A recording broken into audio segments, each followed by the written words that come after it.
Hello everyone, it is the Instant Match Reaction. I'm Paul Machin. I'm joined by Chris Pajak for this one. Liverpool 2, West Ham United 1. Isn't it funny, Chris? I love talking about recency bias because I think it's so fascinating. We were fucking god-awful in that game, and yet the last 15 minutes or so, we made substitutions, played really well, scored one that was disallowed, scored the winner, won the game. David Moyes is a bit upset. Great, and I've got a little. I'm all in on all that. Spring in my step. If you'd have just said to me, Chris, just join us for the last 15, that would have been sound. Because I'd have walked away thinking, what a performance that was by Liverpool. And I think, you know, joking aside, I think Jurgen deserves a lot of credit for that. And a lot of people might go, well, the flip side to that, Chris, is he got it wrong. But you know what we were talking about. Earlier on in the first half was you got to tire these lads out, and if you're going to make impact subs, the best time to make them is when they're tired, isn't it? And you know the change to the formation, going to the 4-2-3-1, and playing Shaqiri in the 10 and Jota, you know, from out wide. Jota made a massive impact today, and as did Shaqiri. So the substitutions worked perfectly. Now we could see it as the game was going on. That was the area that Liverpool needed to improve upon. Now were we not brave enough, or were we softening them up? I'm not 100% sure. I don't think we were softening them up for a late charge for the 3 points, but it worked nonetheless. No, but I think it's the thing that's always worth paying attention in this regard is that we've been crap playing 4-2-3-1. We've played 2 games, we've been rubbish, you know, and it's only when we've made some tactical changes later on. The thing is with that, when you're playing against a team that's defensive, I think if you play 4-3-3, Curtis Jones, he can do a little bit more of this. Henderson can do more of this. Gini can do more of this. They all could have had better games. If Thiago was in the midfield 3, it's probably not as much of an issue because he's just better. He uses the ball better. It's what do you go to? And you can't really go, if you start a 4-2-3-1 and you're chasing a game and it's not working, all you can really do is swap the elements within there. There's not much more you can do to that. Because if you go back to 4-3-3, you may be taking a body out of the attacking line. And then, you know, in the midfield options we are a little bit limited. Because it was Milner, was our other midfielder. So we were kind of limited by what we could do. But as far as options go, you're right, making those changes off the bench, that's brilliant. That shouldn't be underestimated. So I'm seeing lots of comments in the reaction to it saying Shaq and Jota need to start. Actually, maybe eventually, but not now. You know, but at the moment, you've actually got something that's kind of good. Having that as an option off the bench is a very underrated thing to have available it's something to you. That, you know, last year when we were winning games late and stuff like that, it was just like for like. You know, and it was a bit of a hit and hope shot with Divock Origi, whether he was going to get something in the area. What you're actually asking the team to do now is almost defend against 2 formations and plan for 2 formations against us, because it's all well and good changing it, but actually changing formation, you're actually questioning that team then and there. Are you clever enough to work out what Liverpool are doing now? Yeah. And can you, in your formation, change to stop that? And that's what West Ham couldn't do tonight, and it's because of the impact of Shaqiri and Jota. And that goal, man, I will not tire of watching Shaqiri play that pass. And it's the second one in a week where he's played a ball, and I'm like, oh, get that on repeat, because that's absolutely class. But it's the willingness from Jota. When Shaqiri picks that ball up, you'll remember this, he stood next to Jota, and Jota gets on his bike straight away, doesn't think, right, I need to get in, I need to get myself in front of the goal, and I need to get on the end of this pass. What both of those lads did was they increased the bravery in the side tenfold, and we've been saying that was the big complaint all game long, make the passes, but you actually don't just make the passes, you've got to follow the pass up, or someone else has got to follow the pass in, and whether that's a ball in behind, you know, running behind, or just get up and around the guy that you're passing the ball to. There was too little of that. Bobby Firmino toiled a little bit, and he's coming off and he's holding it up, but he's getting one touch and he's looking, it's not there. Another touch, it's not there. And by the time he's touching it for the 3rd time, he's being out-muscled and being knocked off the ball. And Mane had a bit of that as well. But then all of a sudden, I mean, and again, you got to be careful because you can't overbalance, particularly when you're going for a side like that. West Ham are no mugs. They created a couple of opportunities on the counter, and that's something you've always got to be aware of. You can't just be like, right, from minute 1 we're throwing everybody forwards, and particularly when we go a goal down as well. Like, so it's annoying that we've played a bit crap again in the first half of football, but it's hard for me to get wound up about it, because again, look at all the players that we're missing. We've all of our talents in the final third. There was nothing we could have done into a midfield three to make that midfield three any better than it was. Really, you could argue Milner might make the midfield three better. You can argue that. I think he's still better than Jones, but I don't think there's massive. You're not going to link the midfield and attack. And listen, I'm not saying that Jones did it particularly brilliantly today. I think he did an all right job. Better when he got forward. Yeah, I think he was. Second half, I think he was a little bit better as well than first half, which is something we've seen a lot of this year as well. I think, for me, what was most encouraging is the fact that we got Trent on the ball more. Mm-hmm. I mean, I spoke to you the other day and I mentioned this on the player ratings. There was a game only a week ago where he had about 30 passes. He was up in the 90s this time, over 110 touches. Mm-hmm. That's what you want to see, and there were some great balls from Trent Alexander-Arnold today, and we didn't feel overly reliant on Robbo for once. We were asking questions both sides. We were asking West Ham to defend sideline to sideline, which creates space, and that ultimately created the space in the middle of the park. Jürgen then makes the changes, and we can take advantage of that space that we've seen all game long. Yeah. And we were a little bit braver in playing the ball into the midfielders were braver in playing the passes, and it just everything, the urgency, everything from those two substitutions, everything just stepped up a touch, and we just looked much better for it. It was just like, again, keep coming back to it. Look, because Graham Souness said a couple of things. He was going on about the Salah penalty, which is it's a great piece of accentuation from Mohamed Salah, let's say, before we dive into it. But he's a bit upset with Liverpool's overall form, and he's saying Liverpool aren't playing very well and all this kind of stuff. I want to see us with Dick teams 4-0. Absolutely, completely agree with all that. But I think, considering the situations, there's two lads there. Curtis Jones making his second Premier League start ever. Nat Phillips making his first Premier League start ever. Like, there's two largely untried footballers in your side there, and they're being tasked with breaking down a really good team. And look, we had loads of other good players around them, but in terms of players who take your game up a notch, we're lacking that. 2/3 of the team was lacking the ability to make that to be the best version of itself. Of the Premier League. Right top now. Goal scorers in the Premier League. And worst defence right now as well. But no, look, we're top of the Premier League. We've had our goalkeeper missing for a spell already this season. You've got the best centre-half in world football missing. You've got arguably the best midfielder in world football not able to make an impact yet in this side. Yeah. That would be a spine of most teams, and yet we're still able to be up there and to be able to win games, and we're top of the league, and this is not the best Liverpool side that we can put out yet, and even taking Van Dijk out, we're still not the best Liverpool side that we can put out there. And we've got our centre forward, our number 9 from the last 3 years, who's class, not in form, who's not really making an impact. But what we have improved on is the bench, and the bench is what saved us today, and that's brilliant. Well, as I said, to my point, there's two lads learning on the job in that team, in a Premier League game of football. Two lads who are learning how to play as a Liverpool team, but also learning how to play professional football at the highest level. So we're carrying, lads. And Nat Phillips gets man of the match, and I thought he was really good.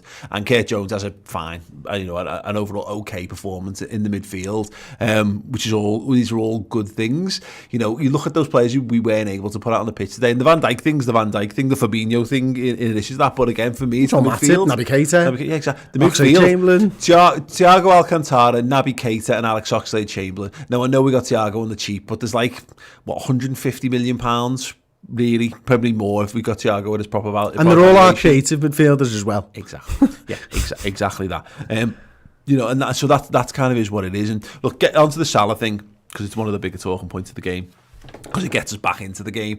I would be raging at that if we were on the receiving end of a player doing that. But here's the thing: I'm a Liverpool fan, and this is a Liverpool channel, and I'm a very, very biased Liverpool person, so I can see things from our perspective. I tend to see things from our perspective first and foremost. I have seen Salah be denied so many stonewall penalties in the last couple of years because he doesn't accentuate the thing. Do I think it's good? I don't think you should have to do that, because I don't think it's a good look. And Salah every now and then, it'll then be, is Salah a bit of diving? It might mean he doesn't get a couple off the back of it, but he's done what a top quality, world-class player does in those situations. I said before, I said it in the game, Steven Gerrard used to do that for us all the time.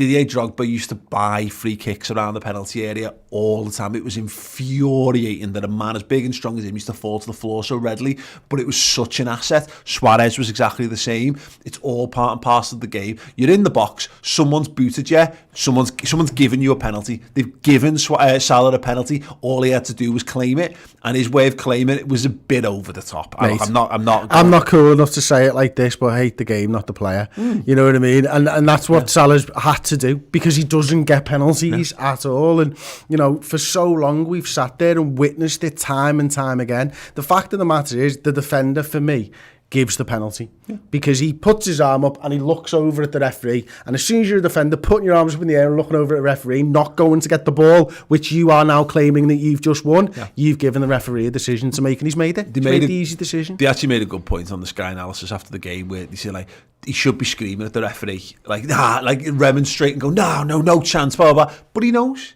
He knows he's kicked Salah, and Salah's gone down. That's enough for me. Graham Souness, I did my head in a little bit in the post-match stuff, because he's going on about, like, it's an unnatural movement because the kick of the ankle shouldn't force him to go down like that. But I always say this, and again, I would be quick to judge negatively anyone doing it to Liverpool. And forgive me for being a hypocrite. Don't forgive me for being a hypocrite. I'm the only person that's allowed to be a hypocrite in the whole world. It's just, that's how hypocrisy works, right?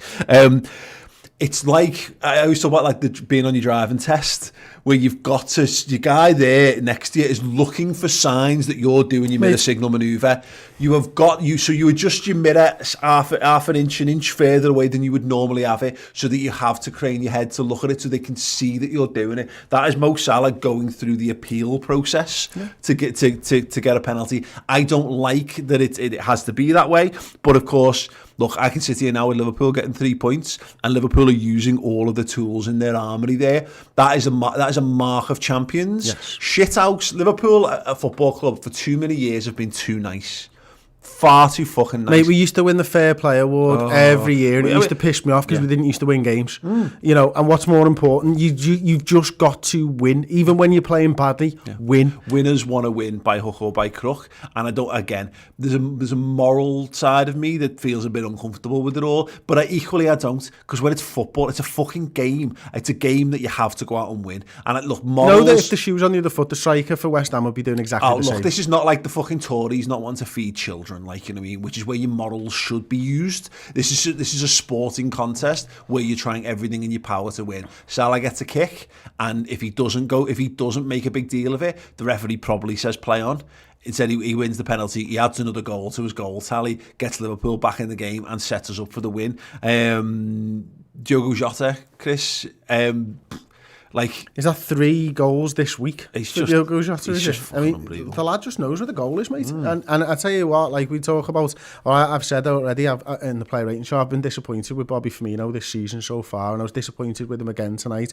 What I'm not disappointed in is Diogo Jota, and he is banging on the door of Jurgen Klopp's office and going, mate, if you're not getting it there, and you can get it with me, and I'll give you something. And I think we're seeing a little bit of better of Mo Salah as well when Diogo Jota's on the pitch. I think his link-up play is brilliant. I mean, 2 carbon copy runs, picks the ball up on the halfway line, drives. But what I love is that, like, that ability to get his body in front of the man. All great attacking players do it, don't they? I think it's such an underrated thing. They just, when they're running in a foot race, they just get the body, and they know that what's going to happen is the defender gives up because he can't go round him, or the defender brings him down, and Liverpool get a free kick. And that one for where it's a great cross for Mane.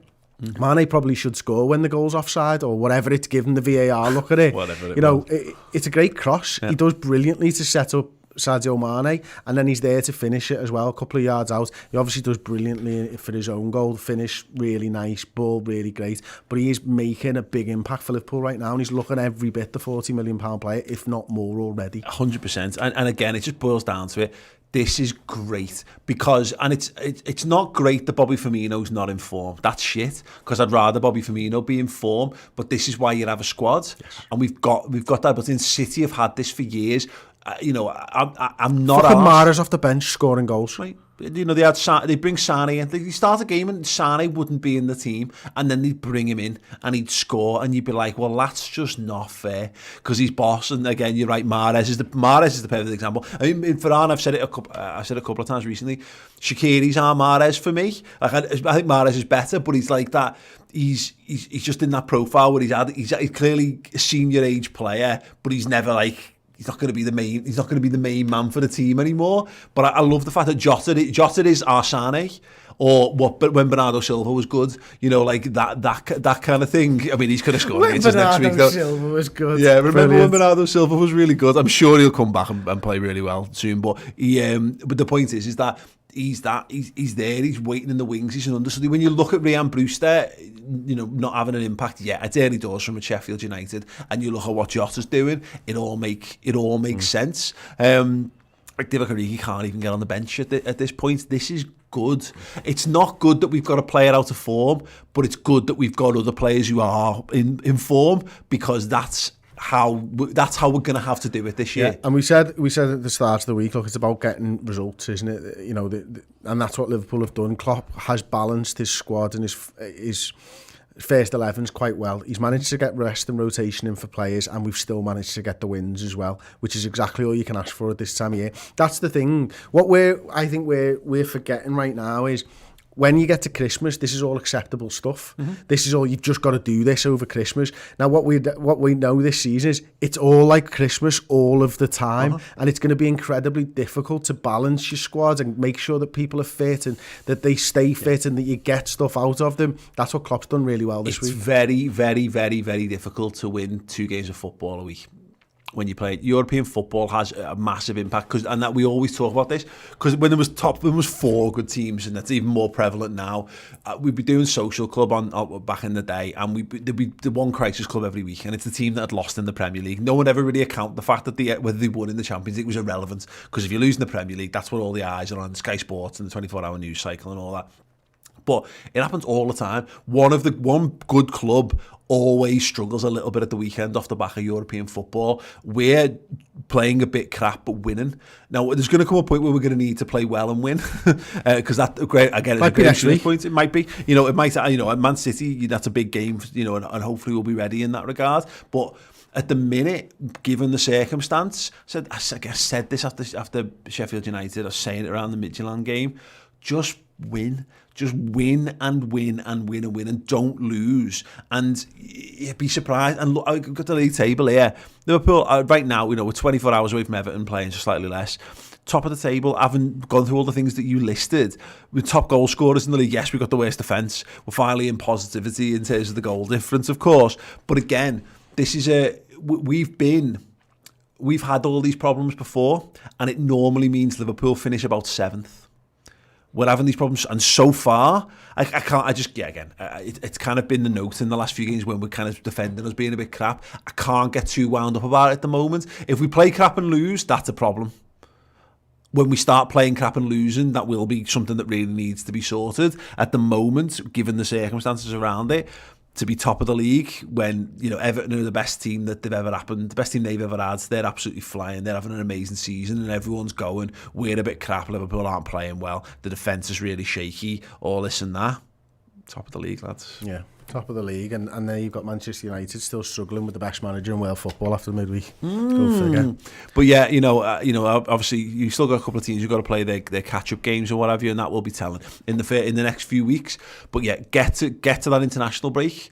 That's what that's done there is set us up that a point at City is a decent point, because we've played our way into this position. That was the kind of off the back of the Villa thing and off the back of the Everton thing, winning these games that have followed. We needed to beat Sheffield United. We needed to beat West Ham United, because anything else less than that would have been unacceptable. It's a different world. 2 big games coming up this week. The Atalanta one, we've played ourselves into a position where we actually don't need to go all out for Atalanta. Again, a point against Atalanta would be an excellent point, which sets us up very nicely for progression in the Champions League. And then, look, if you can go and beat Man City, the league's not won because the league's mad, and we could lose all kinds of weird games between now and then. But that might be a door closed on Manchester City before we've even got to the Christmas period. We'll have to see. Absolutely, mate. Thank you, everyone, for joining us live, for commenting, for dropping likes on videos and in podcast form, for leaving 5-star reviews. Plenty of ways that you can keep up to date with everything going on around Liverpool. It looks like we're heading into a lockdown too. This time it's personal. If you need some more content, go to theredmentv.com and sign up. We've got loads of bingeable content. The one thing that's been keeping me going is documentaries on Netflix and all that kind of stuff. We've got a bunch of them available for you guys right now. We've also got a brand new book out. So there's loads of stuff that whether you want to watch content live, whether you want to watch documentaries, interviews, etc., we've got you covered here. We love you guys very much. Have a wonderful weekend. Enjoy the rest of the weekend's football, which is one thing we can definitely do now. I'll be back with the final word for YouTube members and subscribers to theredmentv.com on Monday. The second Redmen TV book, Champions of Everything, is available for sale right now. It comes in 2 editions, the standard edition and the special edition, which comes signed with a custom message of your choice and with a limited edition Redmen TV sticker pack as well. The book is huge. It is A4 size and it is chock full of insight, photographs from around the world following the mighty Reds, who were reigning European champions, who won the Super Cup, who became champions of the world, and then capped it all off with a 19th league title, becoming champions of England. The book looks at the highs, lows, absolute insanity and bitterness of rival fans, and some of the craziness from our own fan base as well along the way. It is available now on the Redmen TV store. Get involved.